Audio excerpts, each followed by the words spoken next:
తగ్గుంటున్నాడు. మళ్ళీ వస్తాను గారు. Good morning madam.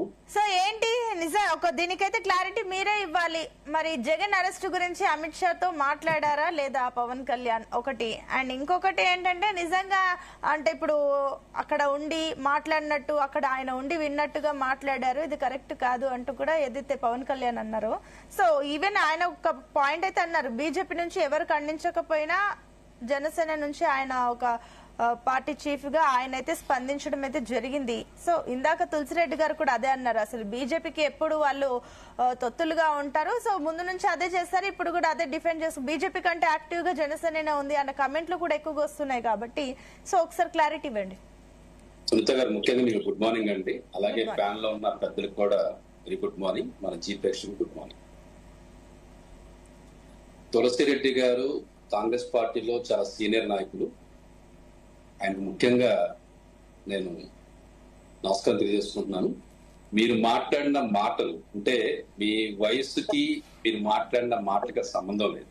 ఎందుకంటే కాంగ్రెస్ గవర్నమెంట్ 65 సంవత్సరాలు మన భారతదేశాన్ని పాలించింది. ఎలా పాలించింది అనేది మీకు తెలుసు. అలాగే ఈ సిబిఐలు కానీ ఇవన్నీ చెక్కు చేతిలో పెట్టుకుంది బీజేపీ అన్నారు. అంటే మీరు ఆల్రెడీ చెక్కు చేతిలో పెట్టుకున్నారు కాబట్టి మీకు అలా అనిపిస్తుంది. భారతీయ జనతా పార్టీ ఎవరిని చెక్కు చేతిలో పెట్టుకోదు. భారతీయ జనతా పార్టీ ఏం చేసినా సరే పబ్లిక్ గా చేస్తుంది, ఓటు బ్యాంక్ కోసం చేయదు. ఓటు బ్యాంక్ చేసే పార్టీ ఏంటంటే మొట్టమొదటి party Congress party.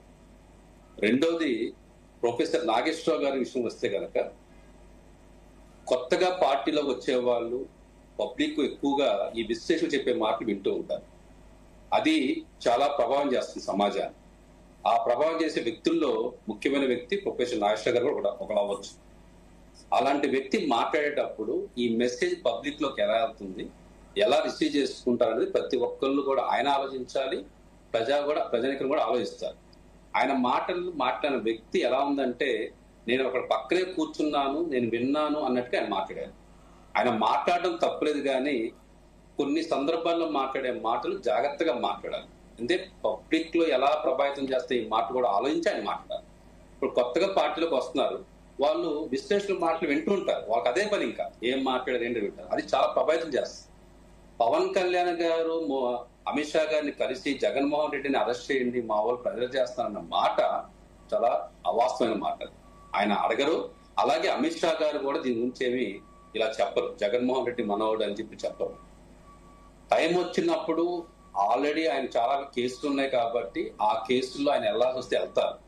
Already Guru Nanak గారు చెప్పేశారు, ప్రజాస్వామ్యంలో తొక్కేశారు, ఇంకా రావడానికి ఛాన్స్ లేదు. ఇంకా ఏదైనా కూడా అన్నారు, సరే మాట అన్నా కూడా సరే బీజేపీ నుంచి ఎంపీలు ఎమ్మెల్యేలు ఇంతమంది ఉన్నా కూడా ఎవరు రెస్పాండ్ అవ్వలేదు, బట్ అమిత్ షా మీద ఉన్న గౌరవం అలాంటి వ్యక్తి పైన మాట్లాడుతుంటే ఆ గౌరవంతో నేను మాట్లాడుతున్నా అంటూ కూడా ఆయన మాట్లాడారు. మేడం, ఇందా మీరు ఒక మాట అన్నారు, రోడ్డు మీద కుక్కలు మోస్తా ఉంటారంటే సమాధానం చెప్పాల్సిన అవసరం లేదు. కొన్ని విషయాల్లో కొన్ని మాటలు మాత్రమే యాక్సెప్ట్ చేయాలి, కొన్ని మాటలు యాక్సెప్ట్ చేయలేదు. ఇప్పుడు మనం పెట్టాం కాబట్టి ప్రోగ్రామ్ డిస్కస్ చేస్తాం. తులసిరెడ్డి గారు ఒక మంచి మాట చెప్పారు, ఇంకొక మాట కూడా చెప్పారు, అసలు దీన్ని పట్టించుకోవాల్సిన అవసరం లేదని చెప్పి. కానీ కొన్ని మాటలు సమాజాన్ని ప్రభావితం చేస్తాయి కాబట్టి మాట్లాడాల్సి వస్తుంది. అలాగే మా ఎంపీలు మా ఎమ్మెల్యే గారు ఎవరైనా మాట్లాడతారు, టైం వచ్చినప్పుడు మాట్లాడతారు. ఇది సందర్భం కాదు, ఎందుకంటే ప్రతి వ్యక్తికి ఒక టైం వస్తుంది. పవన్ కళ్యాణ్ గారు ఆంధ్రప్రదేశ్ కోసం చాలా కష్టపడ్డారు, చాలా మాటలు పడ్డారు, చాలా మంది ఆయన తిట్టారు, అసహించారు. అయినా సరే నిలబడి కూటమి ప్రభుత్వం ఉంటే జగన్మోహన్ రెడ్డి అరాచక పాలన మనం కట్టుదిట్టం చేయొచ్చు, మనం వస్తే మన ఆంధ్రప్రదేశ్ ని స్వర్ణప్రదేశ్ చేయొచ్చు ముఖ్య వ్యక్తుల్లో పవన్ కళ్యాణ్ రెడ్డి గారు ఒకరు. ఆ రకంగా ఆయన ప్రయత్నం చేశారు కాబట్టి ఈ రోజు మన ఆంధ్రప్రదేశ్ లో ప్రజాస్వామ్యం నడుస్తున్నాము. అలాంటి వ్యక్తి గురించి బీజేపీ గవర్నమెంట్ గురించి తప్పుగా మాట్లాడడం ప్రొఫెసర్ గారు చేసిన తప్పు, దాన్ని క్షమించమని అడిగారు కూడా, అంతవరకు అయిపోయింది.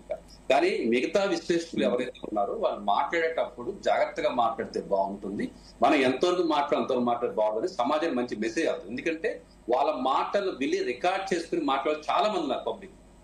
అందుకని వాళ్ళు చాలా జాగ్రత్తగా మాట్లాడితే బాగుంటుందని నా ఉద్దేశం. ఓకే అండి. ఎస్ శ్రీశైలం గారు, so me point of view ఏంటి అసలు దీనిపైన, పవన్ కళ్యాణ్ కమెంట్స్ పైన? మేడం నమస్తే అండి. ప్యానల్లో ఉన్నటువంటి పెద్దలు తులసిరెడ్డి గారు, జై రాజన్న గారు, అదేవిధంగా మిగతా పార్టీలకు సంబంధించినటువంటి పెద్దలందరికీ